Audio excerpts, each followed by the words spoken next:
Sugeng rawuh wonten ing YouTube kelas loro MA 19. Nepangaken saking kelompok loro badhe ngrembak pitu unsur kebudayaan saha wujud kebudayaan ing Jawa Tengah. Sebelum kita lanjut, alangkah baiknya kita perkenalan terlebih dahulu. Assalamualaikum warahmatullahi wabarakatuh. Saya Sabrina Krisnamurti, NPM 108211890 dari kelas 2 MA 19 Universitas Gunadarma Depok. Perkenalkan, nama saya Michelle Yolanda dengan NPM 118211047. Halo, nama saya Haji Hafiz Alayubi, NPM saya 108211027. Saya Lisdawan dengan nomor NPM 108211061. Saya Sadam Elzunan dengan NPM 108211853. Sebelum kita memulai, apakah kamu sudah mengetahui Provinsi Jawa Tengah? Yap, benar sekali. Jawa Tengah adalah sebuah provinsi di Indonesia yang terletak di bagian tengah Pulau Jawa. Ibu kotanya adalah Kota Semarang. Provinsi ini berbatasan dengan Provinsi Jawa Barat di sebelah barat, Samudra Hindia, dan daerah istimewa Yogyakarta di sebelah selatan, Jawa Timur di sebelah timur, dan Laut Jawa di sebelah utara. Sistem bahasa. Bahasa Jawa memiliki beberapa tingkat tergantung siapa lawan bicaranya, seperti bahasa Jawa Ngoko. Bahasa Jawa Ngoko terdapat dua bahasa, yaitu bahasa Lugu dan bahasa Adak.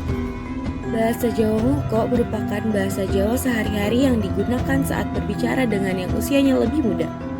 Yang kedua, ada bahasa Jawa Madya, yang terdiri dari Madya Ngoko, Madya Krama, dan Madya Tara. Bahasa Jawa Madya dituturkan saat berbicara dengan orang yang dianggap sederajat dengan mereka.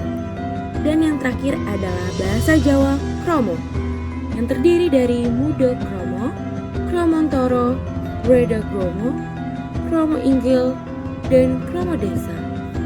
Bahasa Jawa Kromo digunakan saat bicara dengan orang yang lebih tua atau orang yang dihormati serta orang yang kedudukan sosialnya lebih tinggi. Nuwun, Pak Subur. Wartoyo, kene katingaren dolan. Bahasa tulis. Bahasa tulis ini biasa disebut dengan huruf Jawa atau aksara Jawa. Huruf aksara Jawa memiliki kemiripan dengan huruf aksara Sunda, huruf aksara Bali, dan huruf aksara Sasak. Sistem pengetahuan. Salah satu bentuk sistem pengetahuan yang ada, berkembang, dan masih ada hingga saat ini adalah bentuk penanggalan atau kalender. Bentuk kalender Jawa menurut kelompok para ahli adalah salah satu bentuk pengetahuan yang maju dan unik yang berhasil diciptakan oleh para masyarakat Jawa kuno. Karena penciptaannya yang terpengaruh unsur budaya Islam, Hindu-Buddha, Jawa kuno, dan sedikit adanya pengaruh budaya Barat. Sistem kalender Jawa memakai dua siklus hari, siklus mingguan yang terdiri dari 7 hari, Ahad sampai Sabtu, Saptawara, dan siklus pekan Pancawara yang terdiri dari 5 hari pasaran, Legi, Pahing, Pon, Wage, Kliwon. Pada tahun 1633 Masehi atau 1555 Saka, Sultan Agung dari Mataram berusaha keras menanamkan agama Islam di Jawa. Salah satu upayanya adalah mengeluarkan dekret yang mengganti penanggalan Saka yang berbasis perputaran matahari dengan sistem kalender Kamariah atau lunar, atau berbasis perputaran bulan. Uniknya, angka tahun Saka tetap dipakai dan diteruskan, tidak menggunakan perhitungan dari tahun Hijriah. Hal ini dilakukan demi asas kesinambungan sehingga tahun saat itu yang ada adalah tahun 1555 Saka diteruskan menjadi tahun 1555 Jawa. Sistem peralatan hidup dan teknologi. Terdapat 3 sistem, yaitu yang pertama adalah sistem bangunan. Beberapa jenis rumah yang dikenal oleh masyarakat suku Jawa yaitu ada rumah limasan, rumah joglo, dan rumah serotong. Kerangka atau pondasi rumah di daerah Jawa Tengah menggunakan batang bambu, gelugu batang pohon nyiur, dan kayu jati. Lalu dindingnya terbuat dari gedek atau anyaman dari bilik bambu, dan atapnya terbuat dari anyaman kelapa kering, belarak, dan genting.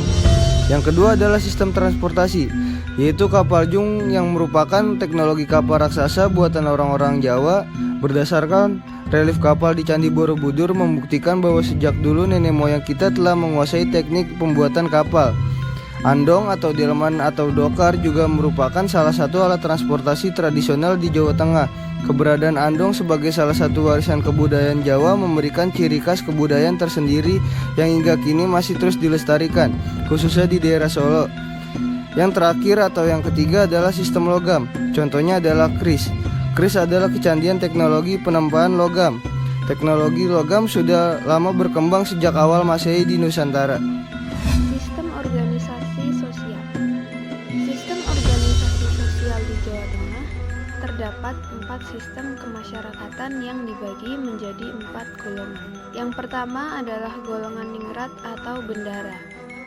Golongan ningrat merupakan kelas tertinggi dalam masyarakat Jawa Tengah. Yang kedua adalah golongan priai.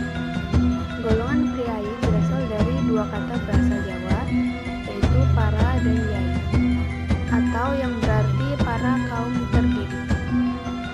Yang ketiga adalah golongan santri. Golongan ini tidak hanya merujuk kepada ciri masyarakat Jawa yang beragama Muslim, tetapi lebih merujuk kepada para Muslim yang taat dengan beragama, yaitu para santri yang belajar di pondok yang memang banyak tersebar di seluruh daerah Jawa. Dan yang terakhir adalah golongan Muslim. Golongan Muslim merupakan golongan masyarakat Jawa yang memiliki kasta terendah dalam lapisan sosial. Sistem mata pencarian. Tidak ada mata pencarian yang khas yang dilakoni oleh masyarakat suku Jawa. Pada umumnya, orang-orang di sana bekerja pada segala bidang, terutama administrasi negara dan kemiliteran yang memang didominasi oleh orang Jawa. Selain itu, mereka bekerja pada sektor pelayanan umum, pertukangan, perdagangan, dan pertanian dan perkebunan. Sistem religi. Sebelum agama Islam dan agama Kristen masuk di Indonesia, telah sampai lebih dahulu di negeri ini yaitu agama Hindu dan agama Buddha. Maka, penduduk Pulau Jawa telah terpengaruh oleh agama Hindu dan agama Buddha. Agama Hindu-Buddha membawa pengaruh besar terhadap Pulau Jawa seperti adanya Candi Borobudur dan Candi Prambanan. Kepercayaan lain yang ada dalam masyarakat Jawa adalah para Muslim di Jawa Tengah yang biasanya berkelompok di sebuah kampung bernama Kauman yang berada di sekitar masjid. Sedangkan orang-orang yang beragama Kristen dan Katolik berkelompok sebagai jemaah dalam suatu organisasi yang berhubungan dengan gereja mereka masing-masing. Budaya Kejawen. Budaya Kejawen adalah kepercayaan dari sebuah etnis yang berada di Pulau Jawa. Aliran filsafat Kejawen biasanya berkembang seiring dengan agama yang dianut pengikutnya, sehingga kemudian dikenal terminologi Islam Kejawen, Hindu Kejawen, Buddha Kejawen, dan Kristen Kejawen, di mana pengikut masing-masing aliran itu akan tetap melaksanakan adat dan budaya Kejawen yang tidak bertentangan dengan agama yang dipeluknya. Sekarang masih banyak tradisi Kejawen yang masih dilakukan oleh orang Jawa, ritual nyadran, mitoni, tedak sinten, dan wetonan. Selain tentunya dilestarikan secara turun-temurun, namun terkadang mereka seperti kehilangan makna filosofis dari Kejawen itu sendiri, sehingga mereka melakukan tradisi Kejawen tapi hanya menganggap tradisi-tradisi itu sebagai kebiasaan masyarakat Jawa. Kesenian Jawa Tengah. Kesenian pada Provinsi Jawa Tengah sangat beragam. Berikut merupakan contoh dari kesenian Jawa Tengah. Yang pertama ada pakaian adat Jawa Tengah, yang terdiri dari kebaya Jawa Tengah, surjan, kanigaran, basahan, jawi jangkep, dan beskap. Yang kedua ada wayang kulit. Wayang kulit dimainkan oleh seorang dalang yang tampil di balik tirai berbayang. Yang ketiga adalah ketoprak. Ketoprak ini bukan ketoprak makanan ya, tetapi ketoprak kesenian yang merupakan pentas sandiwara dari kota Surakarta. Yang keempat ada Macapat. Macapat merupakan tembang atau puisi tradisional yang sudah ada sejak peralihan masa kerajaan Majapahit menuju dimulainya masa perjalanan Wali Songo.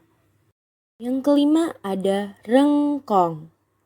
Kesenian tradisional yang ditampilkan sebagai wujud rasa syukur setelah masa panen, yakni rengkong. Yang keenam ada tari-tarian daerah. Karena Provinsi Jawa Tengah memiliki 29 kabupaten dan 6 kota, maka tari daerah Jawa Tengah sangat beragam. Berikut merupakan beberapa tariannya. Baik, sekian dari kami. Matur nuwun.